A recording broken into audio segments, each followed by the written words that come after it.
On a single night, almost 2,000 people would fill the seats of this theatre. Many would be working behind the scenes, with some of the country's top performers taking to the stage. But until further notice, none of that can happen. There's no time horizon really yet of when we can reopen.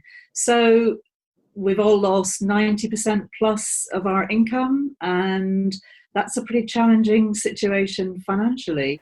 Under the current lockdown exit plan, theatres could reopen in phase 3.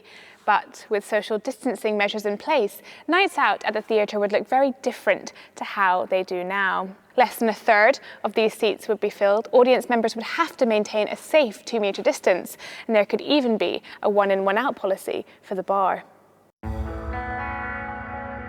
For performers currently out of work, the lockdown isn't just taking a financial toll, it's taking a mental toll too.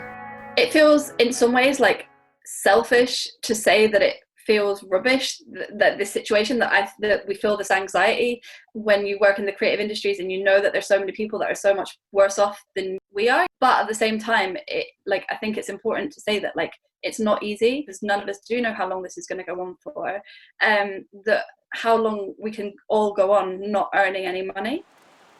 With 2 cancelled tours, Ellie is just one of thousands of performers across the country whose finances have taken a hit.